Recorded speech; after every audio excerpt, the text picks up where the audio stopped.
What's up, guys? Welcome back to the channel. Back with another round of Kino Lorber reviews for you guys. We got a nice stack of 6 titles here to go over, some 4Ks and Blu-rays from them. These are all available now. These all released in the month of July of last month.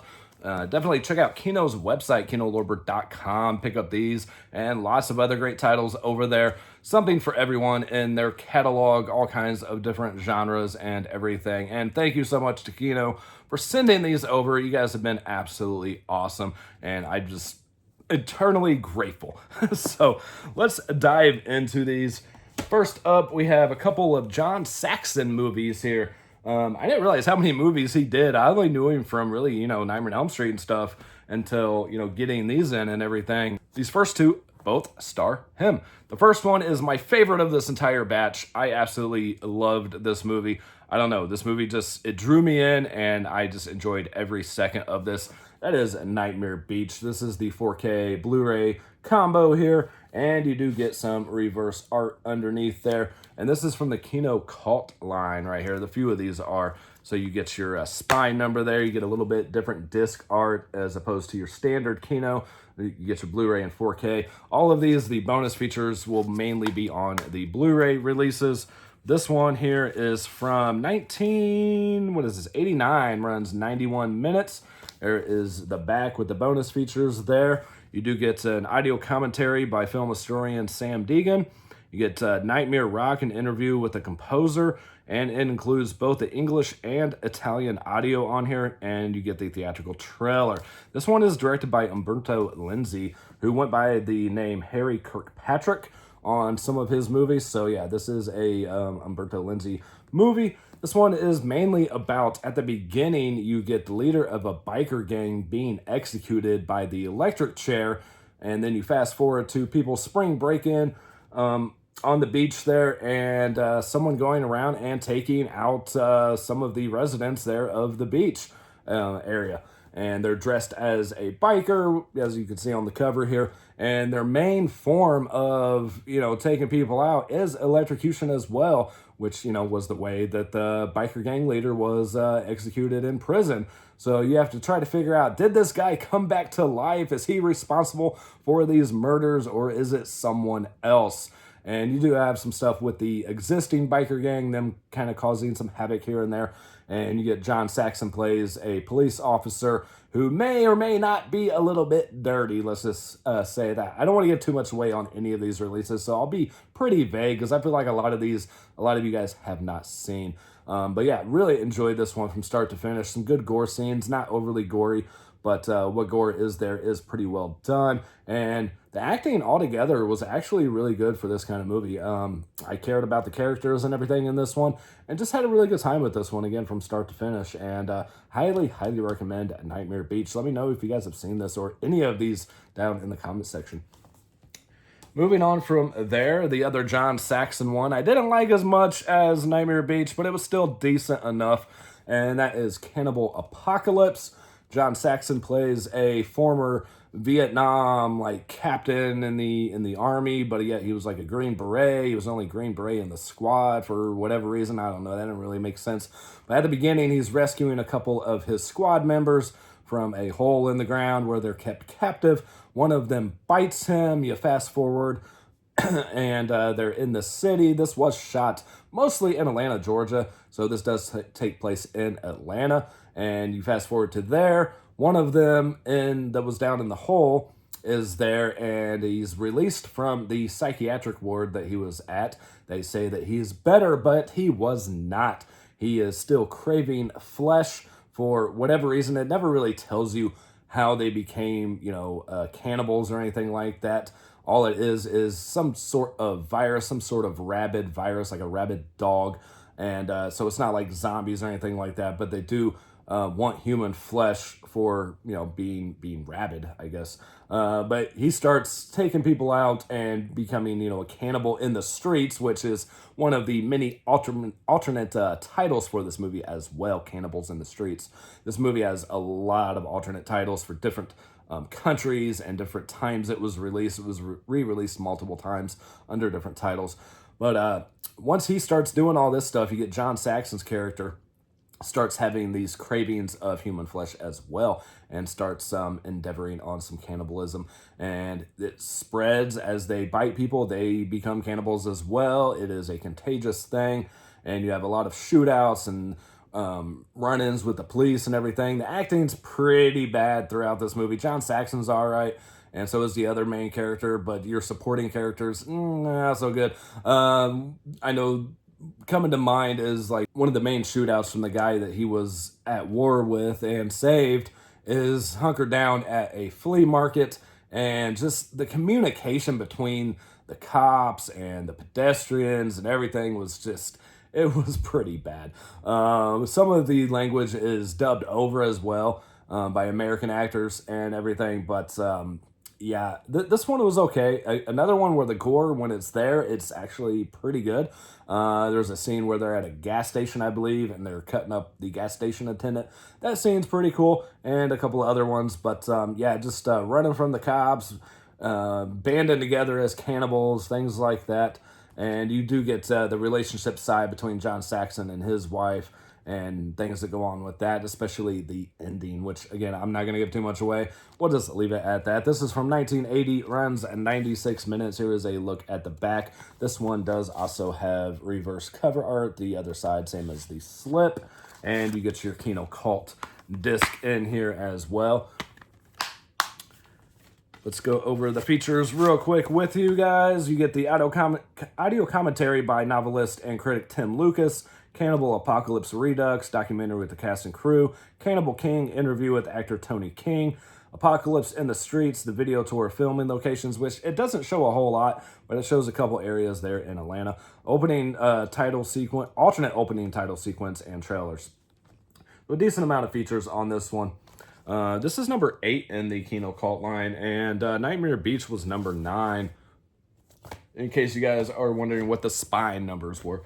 All right, moving on from there, something a little more lighthearted for you guys. You got Underground Aces. This is a 1981 kind of slapstick comedy, and I will say right off the bat, this fell really short for me. A lot of the comedy just doesn't hold up for me very well, but I mainly wanted this because I saw Sid Haig was in here, and you do get a whole cast of familiar names and faces in here. But once I saw he was in here, I knew I had to have this in the collection, being a huge fan of Sid. And this one is basically about parking attendants at an underground parking garages, hence the name Underground Aces. And I didn't realize, like, I guess back in the 80s, 70s, 80s, they, like, worked on cars and stuff at parking garages. I don't know. But they do in this movie. And you even get some scenes of, like, some Pee Wee Herman type things going on where one thing falls over or something, and it just leads to, like, a whole contraption of things just continuing on and things falling and falling and falling and falling. This sets off that. So that part was pretty cool. I was kind of entertained by that. But I don't know. I always had, like, a fascination with those kinds of little traps and stuff like that. But this one, I mean, I guess the main story in here would be the Sheik, for whatever reason, is thrown into this movie, and he is in love with a woman in here, and he is pretending that he's not the Sheik because she doesn't want him, you know, he doesn't want her falling for him just because of his, you know, royalty or whatever. That's kind of like your, I guess, your main storyline in here. And Sid Haig plays his right-hand man, plays the right-hand man of the Sheik. I guess it'd be like the Popper or something like that. But yeah, just a lot of slapstick. This one's rated PG, by the way, as you can see on the back there. But this is 81 PG, so you do get like a scene of flesh there towards the beginning of this. 80s were a whole different time, you know. But yeah, just a lot of slapstick going on, a lot of driving around and racing and stuff like that. And you do get, what's his name in here as well from Police Academy, Michael Winslow. And he doesn't talk in here either. He just communicates by using the noises that he makes. You guys know him from Police Academy, where he's good at making noises and impersonations of certain things. Who else is in here? You get the face of the A-Team is in here as well, which is I believe that's Dirk Benedict on that one from the original A-Team. This is a 2K scan from the original 35mm interpositive. It does look pretty good. The last two, by the way, the 4Ks, they look amazing. All these 4Ks and Blu-rays look great. No reverse art on this one. Here is the inside, just your standard Kino disc there. get that back in there.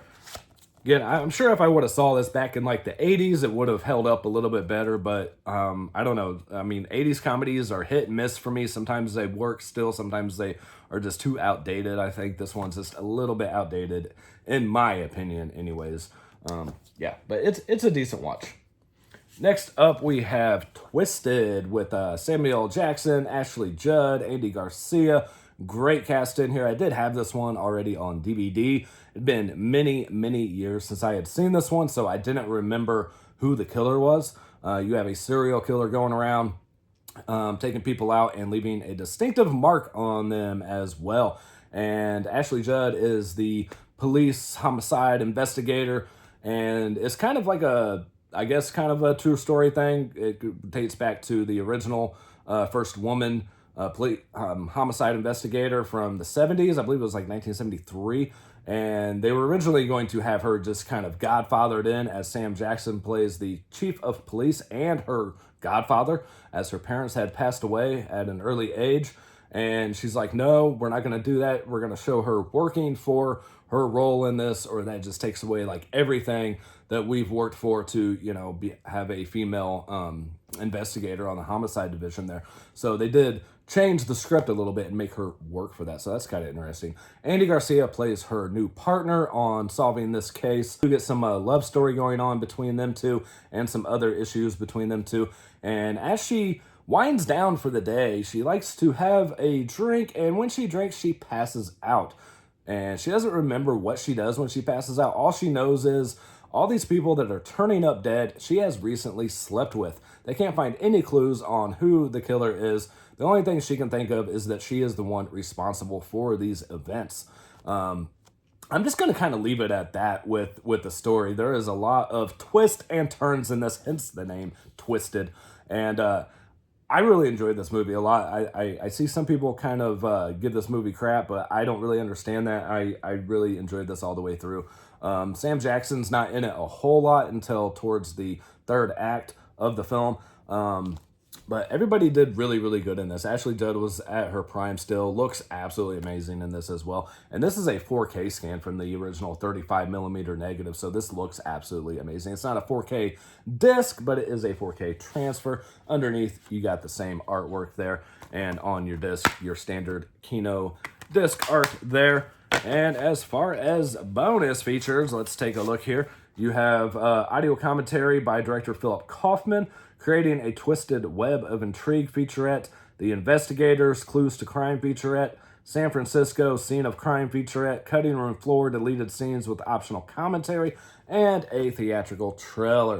I said the bonus features in this are really, really good. That's where I learned, about the female homicide investigator part of everything. And this is from 2004, runs 97 minutes, but really enjoyed this one overall. Highly recommend you guys check this out if you have not seen it. Moving on from there, another completely different movie than what we just talked about. We have Can't Stop the Music. This is the 4K Blu-ray release here. Again, this 4K looks absolutely freaking stunning. This thing cleaned up really, really nice. This is mainly about a fictional story of how the Village People got their start, how they rose to fame. And you have Steve Guttenberg's character in here who plays a singer-songwriter, but he's not so much a singer as he is a songwriter. So he decides to put together a band of his own, and that's where the Village People come into play. And they are played by the real Village People in here as well. But yeah, once again, this 4K looks absolutely stunning. There's a dance club scene towards the beginning of this, where there's some lighting effects going on, and they did some kind of digital effects, and it really shines and pops during that scene. And all the way through this movie, it is just crystal clear. We also have Bruce Jenner in here, and that's where your love story stuff comes into play with him and the character of Samantha. I can't remember the lady's name that played her. But yeah, this is another one that is PG, but it is 1980 PG. And there is a scene where they're doing the YMCA song, and they're there at the Y. And there's a couple shots of some flesh from both men and women. So yeah, I don't know how they got away with a PG rating even back then for those scenes, but you do see the Samantha character in her flesh, and you see guys in the locker room and stuff, and you see stuff. So yeah, again, 80s were a different time, weren't they? Yeah, 1980 on this, runs 124 minutes. Here is a look at the back. If it wants to stay in the slip, that'd be great. Not a whole lot of features on here, but they are pretty entertaining and very, very informative. You do get an audio commentary by film critic, historian Lee Gambin, with podcaster and Village People expert DJ Maynard. Audio commentary by the fabulous Alan Carr, director Jeffrey Schwartz, and comedy writer Bruce Valanche. And then it says interview with Randy Jones, but there's actually 2 interviews on here. It looks like it's the same interview broken up into 2 sections, but there is 2 on here, and those are very, very informative. You also get a theatrical trailer and TV spots, but he does give you the real story of the Village People and how they got started, how he got started, and just all kinds of other stories that this guy has. He is a great, great storyteller for sure. And I absolutely loved the interviews that they had with him. Again, very, very knowledgeable person, very informative interviews on there. Again, 1980, 124 minutes. No reverse art on this one. Here's your 4K and your Blu-ray. Again, most of your features are on the Blu-ray disc on these. All right, last one, guys. Last one. Moving right along here. We have In and Out with Kevin Klein. You also have Wilford Brimley in here. You have Debbie Reynolds, Matt Dillon, Joan Cusack, Tom Selleck. Just a great, great cast in here. I will say this 4K looks good. It doesn't look as good as the rest. I don't know why, but for some reason, I found this 4K a little bit dull as opposed to the rest of them. It still looks really, really good, don't get me wrong, but I just think this 4K could have popped a little bit more.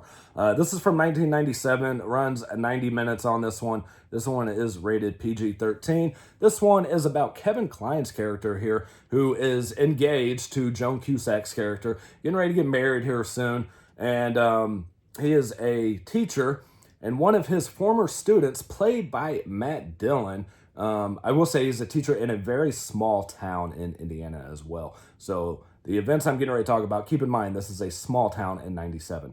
Matt Dillon's character is accepting an award, and during his award acceptance, he mentions his former teacher, Kevin Kline, and mentions something about his sexuality. This triggers everybody in the town and kind of makes him wonder why he's saying this, and is determined that he is not this way.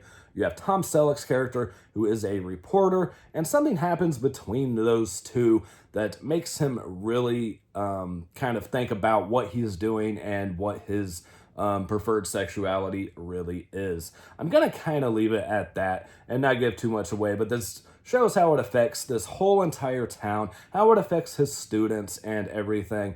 And you do get kind of a Spartacus moment in this movie as well. And that's really all I'm going to say about this movie. I enjoyed it overall. I laughed quite a few times throughout the runtime of this. Never seen this one before. And yeah, just everybody gives a great performance. Joan Cusack did amazing. Matt Dillon's character is really well done as well. And you got Wilford Brimley in here, you know, diabetes. You know, of course, he was in The Thing and a million other movies and shows and TV commercials. Wilford Brimley was just amazing. So he plays his father in this. But yeah, In and Out. Really, really recommend this rom-com here. If you guys have not seen it, definitely give it a watch. There is the 4K and the Blu-ray disc there. Again, majority of your features gonna be on the Blu-ray disc there. Oh, it will not. It keeps going in and out of the slip. It will not stay in. As far as features on here, you get the audio commentary of screenwriter Paul Rednick, moderated by author, film historian Lee Gambin. You get ins and outs, interview with director Frank Oz, dancing and performing, interview with composer Mark Shaman, vintage interview clips with Kevin Kline, Joan Cusack, Tom Selleck, Debbie Reynolds, Frank Oz, and Paul Rudnick. And a behind-the-scenes footage and theatrical trailer. So pretty good amount of bonus features on here. Again, stay. All right, guys, that's it for this round of Kino Lorber titles. Again, these are all available now. These released in July there. And I do already have a whole nother batch of Kino titles for August for you guys, which I will be uploading the reviews shortly after I watch them over on TikTok, and I will be back to review them all for you guys over here on YouTube, just like I did for these ones. Yeah, let me know again down in the comments if you guys have seen any of these, what you guys think of them. If there's any movies you would like Kino to release. Me and a buddy were just talking today about wonder what they're gonna release for the month of October, with it being, you know, Halloween and and everything. What titles are they going to try to grab? Always excited to see what they're going to release, and definitely excited to check out this next batch that just came in. Lots of great stuff. So yeah, keep an eye out for that, guys, and as always, subscribe, like, all that good stuff, and peace, love, happiness to all you guys. Later.